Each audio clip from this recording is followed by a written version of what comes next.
Welcome to my YouTube channel. हाँ जी बच्चों, आज जो मैं आपको करवाने जा रही हूँ ये क्लास 8th की आर.एस. अग्रवाल की जो न्यू बुक है उसका चैप्टर नंबर 1 मैंने स्टार्ट किया हुआ है। एक्सरसाइज 1 भी करवाने जा रही हूँ। फर्स्ट क्वेश्चन क्या है, evaluate by prime factorisation method. आपने इसको प्राइम फैक्टराइजेशन मेथड के साथ सॉल्व करना है। ये जो सिंबल डाला हुआ है इसको आप क्या पढ़ोगे, square root of 729। Square root of 729 means आपने ऐसा नंबर फाइंड करना है जिसको स्क्वायर करने पे 729 आए। मैं आपको एग्जांपल के साथ करवाती हूँ।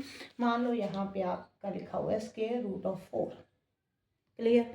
तो आपने क्या करना है, अगर आपने स्क्वायर रूट ऑफ 4 फाइंड करना है तो ऐसा नंबर फाइंड करने को बोल रहे हैं जिसको स्क्वायर करने पे 4 आए। वो तो बहुत ईजी है जी, 2 का स्क्वायर 4 होता है, तो स्क्वायर रूट ऑफ 4 कितना आंसर आ गया, 2 आ गया। क्लियर? बट इसको सॉल्व कैसे करना है, ये तो ओरल है और 1 डिजिट नंबर है। इसको सॉल्व कैसे करते हैं, इसके फैक्टर्स बना लेते हैं। 2 2 ज़ा 4। टीचर्स जो है आपकी बुक में भी ऐसे ही लिखा हुआ है कि पहले पेयरिंग करनी है। जब आप पेयर में से मतलब कि जब स्क्वायर रूट से बाहर निकालोगे तो एक नंबर रह जाएगा, पेयर में से एक नंबर बाहर आ जाएगा, स्क्वायर रूट कैंसिल हो जाएगा। इसका रीज़न मैं आपको बता देती हूँ क्यों ऐसा क्यों बोल रहे हैं। देखो ये 2 मल्टीप्लाई 2 है, 2 का स्क्वायर लिखा जा सकता है इसको। यहाँ पे रूट डाला हुआ है, जो रूट है ना उसका मतलब क्या होता है, 1/2। क्लियर? समझ रहे हो? स्क्वायर रूट का मतलब क्या होता है, 1/2। पावर में अगर आपने स्क्वायर रूट हटाना है ना तो पावर में 1/2 लगाना पड़ेगा। अब 2 के साथ 2 कैंसिल हो जाता है, ये देखो, ये रीज़न होता है इसका। इसको वैसे सॉल्व ऐसे करते हैं, बट आपको जो आपकी बुक में लिखा हुआ है वो ऐसे ही लिखा हुआ है कि आपने इसके फैक्टर्स बनाने हैं। पहले 4 के जैसे 2 × 2 पेयर कर बना लेने हैं। पेयर में से एक एक नंबर स्क्वायर रूट से बाहर आ जाएगा। वो शॉर्ट ट्रिक है। कंसेप्ट अगर समझना चाहते हो तो ये रीज़न है इसका। स्क्वायर रूट का मतलब 1/2 होता है, इसीलिए पेयरिंग में से एक एक नंबर स्क्वायर रूट से बाहर आ जाता है और मल्टीप्लाई करने पे हमारा आंसर आ जाएगा। क्लियर? अब हम क्वेश्चन सॉल्व करते हैं। हाँ जी, फर्स्ट क्वेश्चन क्या है, स्क्वायर रूट ऑफ 729 फाइंड करना है। इसको कैसे सॉल्व करना है, पहले आपने इसके प्राइम फैक्टर्स बनाने हैं।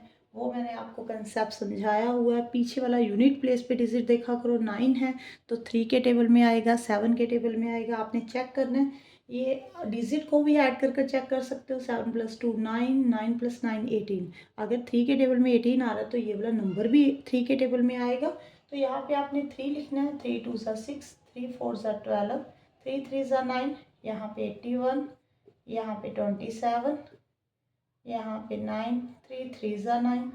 क्लियर? अब आपने सबसे पहला काम क्या है, 729 के फैक्टर्स बना दिए, प्राइम फैक्टर्स। ये देखो, ये सभी जो हैं वो पेयरिंग में बन रहे हैं। क्लियर? अगर आप यहाँ पे स्क्वायर रूट डालोगे तो सभी पेयर में से एक एक नंबर रह जाएगा। इसका आंसर कितना आ जाएगा, 27। क्लियर है? रीज़न मैंने आपको बता दिया कि क्यों ऐसा, रीज़न क्या है, रूट का मतलब ही 1/2 होता है। ये देखो, अगर आपको मैंने जैसे पहले क्वेश्चन सॉल्व करवाया रूट 4 वाला, अगर मैं वैसे करवाऊँ तो 3 जो है कितने टाइम्स है, 6 टाइम्स है। तो रूट का मतलब क्या होता है, 1/2। 2 3 ज़ा 6, 3 की पावर 3। ये देखो 27 ही आंसर आ रहा है ना। क्लियर है? रीज़न ये है। बस आपकी बुक में जैसे समझाया हुआ वो मैं यहाँ पे वही समझा रही हूँ कि अगर आप यहाँ पे स्क्वायर रूट डल गया तो जो आपने पेयर बनाए हैं उसमें उनमें से एक एक नंबर आपने बाहर निकाल लेना है। क्लियर है? हाँ जी, नेक्स्ट क्वेश्चन देखो। हाँ जी, बी पार्ट 576 के प्राइम फैक्टर्स बनाने हैं। पीछे वाला यूनिट प्लेस पे देखा करो, 6 है। अगर पीछे इवन नंबर है तो 2 के टेबल में आएगा। 2 2 ज़ा 4, 2 8 ज़ा 16, 2 8 ज़ा 16। यहाँ पे 144, यहाँ पे भी इवन नंबर है। 72, यहाँ पे भी इवन नंबर है। 36, यहाँ पे 18, यहाँ पे 9, यहाँ पे 3 3 ज़ा 9। क्लियर? अब 576 के जो फैक्टर्स बन रहे हैं वो 2 मल्टीप्लाई, ये 2 जो है वो 6 टाइम्स है, 3 जो है वो 2 टाइम्स है। पेयरिंग कर लो आप। ओके, जब आपने √576 डालना है तो जो पेयर बनाए हैं वो वहाँ से एक एक नंबर उठा लो। यहाँ पे एक 2 यहाँ से आएगा, एक 2 यहाँ से आ जाएगा, एक 2 यहाँ से आ जाएगा, एक 3 यहाँ से आ जाएगा। 2 2 ज़ा 4, 4 2 ज़ा 8, 8 3 ज़ा 24। 24 ऐसा नंबर है जिसको स्केयर करने पे हमारा आंसर कितना आएगा, 576 आएगा। अब सी पार्ट देखो, यहाँ पे यूनिट प्लेस पे 6 लिखा हुआ है तो 2 के टेबल में आएगा। 2 5 ज़ा 10, 2 7 ज़ा 14, 2 8 ज़ा 16, यहाँ पे 2 2 ज़ा 4, 2 8 ज़ा 16, 2 9 ज़ा 18। अब 2 8 9 आ रहा है, पहले 3 के टेबल में चेक करो। 8 + 2 कितना होता है, 10, 10 + 9 19 होता है। 3 के टेबल में 19 तो नहीं आता, तो ये 3 के टेबल में भी नहीं आएगा। 7 के टेबल में चेक करो, 7 3 ज़ा 21, यहाँ पे 7 रह गया। अब 7 के टेबल में भी नहीं आ रहा। ये 17 × 17 जो होता है ना, वो 289 होता है। ये आप 20 तक, जो 21 से लेकर 20 का स्केयर है वो लर्न कर लो। जैसे 1 का स्केयर 1 होता है, 2 का स्केयर 4 होता है ना, 10 तक तो सबको लर्न है। 11 का 121 होता है, 12 का 144 होता है, ये सभी लर्न कर लो। 20 तक तो आपको लर्न होने चाहिए। अब इसके जो फैक्टर्स बन रहे हैं वो 2 × 2 17 × 17 है। क्लियर, पेयरिंग कर लो। जब आपने यहाँ पे स्क्वायर रूट डाल देना तो एक एक नंबर जो है बाहर आ जाएगा, पेयरिंग में से एक एक नंबर रह जाएगा। 17 × 2 34, 34 का स्क्वायर जो होता है वो 1156 होता है। अब डी पार्ट देखो,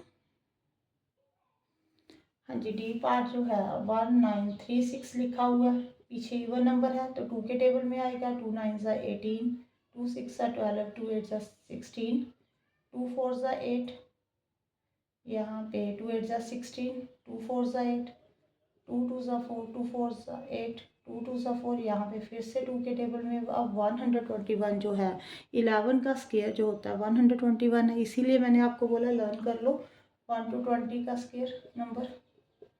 क्लियर, 11 × 11।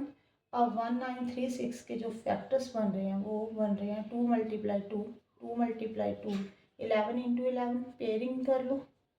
जब आपने यहाँ पे स्क्वायर रूट डाल देना है तो एक एक नंबर बाहर आ जाएगा, उनकी पेयरिंग में से एक एक नंबर आ जाएगा बाहर। ये 44 आंसर आ जाएगा।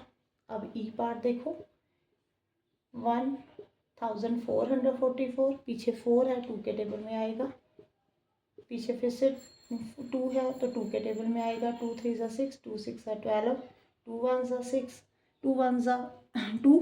अब 361 देखो, यहाँ पे 1 है तो 3 के टेबल में चेक करो। 6 + 3 9, 9 + 1 10। 3 के टेबल में 10 तो नहीं आ रहा। अगर 7 के टेबल में करोगे, ये 7 के टेबल में भी नहीं आ रहा। ये 19 के टेबल में आएगा। 19 × 19 जो होता है 361 है। यहाँ पे बच्चे जो है ना, यहाँ पे डाउट हो जाता है, ये लर्न नहीं होता बच्चों को, आप लर्न जरूर कर लेना। 1444 के जो फैक्टर्स बन रहे हैं 2 × 2 9, 19 × 19 बन रहे हैं। पेयरिंग कर लो। जब आपने यहाँ पे स्क्वायर रूट डाल दिया तो यहाँ से जो है ना एक एक पेयर बाहर आ जाएगा। 19 × 2 38। क्लियर है। हाँ जी, नेक्स्ट क्वेश्चन। हाँ जी, अब 6th पार्ट देखो, स्क्वायर रूट ऑफ 7056। पहले आपने क्या करना है, फैक्टर्स बनाने हैं। पीछे 6 है, 2 के टेबल में आएगा। 2 3 ज़ा 6, 2 5 ज़ा 10, 2 2 ज़ा 4, 2 8 ज़ा 16। अब 2 1 ज़ा 2, 2 7 ज़ा 14, 2 6 ज़ा 12, 2 4 ज़ा 8। यहाँ पे फिर से 4 आ रहा है, 2 के टेबल में ही आएगा। फिर से 2 आ रहा है, इवन नंबर है तो 2 के टेबल में आएगा। अब 1 है पीछे तो 3 के टेबल में चेक करो। 4 + 4 8 होता है, 8 + 1 9 होता है। 3 के टेबल में 9 आ रहा है तो 441 भी आएगा। 3 1 ज़ा 3, 3 4 ज़ा 12, 3 7 ज़ा 21। अब 147 ये 7 के टेबल में आ रहा है। 7 3 ज़ा 21। क्लियर। 7056 के जो फैक्टर्स बन रहे हैं 2 × 2 जो है वो 4 टाइम्स है। 3 2 टाइम्स, 7 भी 2 टाइम्स। पेयरिंग कर लो यहाँ पे आप। अब जब आपने स्क्वायर रूट डालना है तो पेयर में से एक एक नंबर आ जाएगा बाहर। ओके, यहाँ पे 3 2 ज़ा 6, 6 2 ज़ा 12, 12 × 7 कितना हो गया 84। 84 का स्क्वायर करोगे तो 7056 आएगा। हाँ जी, नेक्स्ट क्वेश्चन। हाँ जी, ये देखो 9025। अगर पीछे 5 है तो मैंने आपको पहले भी बताया होगा कि आप 5 के साथ ही करा करो। यहाँ पे 5 यहाँ पे लिखो, 5 1 ज़ा 5, 5 8 ज़ा 40 और यहाँ पे 0, 5 5 ज़ा 25, 5 3 ज़ा 15, 5 6 ज़ा 30, 5 1 ज़ा 5। अब 361 जो है ये ना तो 3 के टेबल में आ रहा है ना ही 7 के। ये 19 इंटू 19 जो होता है 361 होता है। मैंने करवाया आपको पहले भी, क्लियर। अब 9025 के जो फैक्टर बन रहे हैं 5 × 5 19 इंटू 19, पेयरिंग बना लो। यहाँ पे जब आप स्क्वायर रूट डालोगे तो पेयर में से एक एक बाहर आ जाएगा। यहाँ पे 5 और यहाँ पे 19, 9 5 ज़ा 45, 95 आंसर आ गया, क्लियर है। अब नेक्स्ट क्वेश्चन 6241। देखो यहाँ पे 1 आ रहा है, तो अगर 1 आ रहा है पहले 3 के टेबल में चेक करो। 6 + 2 8, 8 + 1 9, 9 + 4 13। 3 के टेबल में 13 तो नहीं आ रहा, तो ये नंबर भी 3 के टेबल में नहीं आएगा। अब 7 के साथ चेक कर लो। अगर 7 के टेबल में भी नहीं आएगा तो 13, 17, 19 ऐसे वन बाय चेक करना पड़ेगा, 1 बाय 1। ये नंबर जो है वो 79 के टेबल में आ रहा है, क्लियर। ये थोड़ा सा मुश्किल है, ठीक है। एग्ज़ाम में तो नहीं कभी याद आएगा मुझे लगता है, अगर आपने पहले प्रैक्टिस नहीं की होगी, ऐसे लर्न ही कर लिया करो अगर ऐसा कोई नंबर आ जाए, ठीक है। 6241, 79 इंटू 79 होते हैं इसके फैक्टर्स। अगर आप स्क्वायर रूट डालोगे तो पेयरिंग में से एक बाहर आ जाएगा, क्लियर। आगे 9th 484 के फैक्टर 2 के टेबल में आएगा, फिर से 2 के टेबल में आएगा। 121 11 के, 11 इंटू 11। अब 484 के जो फैक्टर्स बन रहे हैं 2 × 2, 11 इंटू 11 बन रहे हैं। अगर आपने स्क्वायर रूट डाल दिया, स्क्वायर रूट में क्या होता है, पेयरिंग में से एक एक बाहर आ जाता है यहाँ से नंबर, यहाँ से 2, यहाँ पे 11, 22, क्लियर। आगे 529, ये भी इसके जो फैक्टर्स बन रहे हैं ना, ये जो नंबर है वो 23 इंटू 23 529 होता है, क्लियर। तो स्क्वायर रूट 529 क्या आएगा, 23 आएगा। ये भी लर्न कर लेना, एग्ज़ाम में ऐसे याद नहीं आएगा अगर आप प्रैक्टिस नहीं कर जाओगे। ये वाला नंबर और ये वाला नंबर दोनों ही लर्न कर लेना कि ये किसके टेबल में आ रहे हैं। Thank you for watching.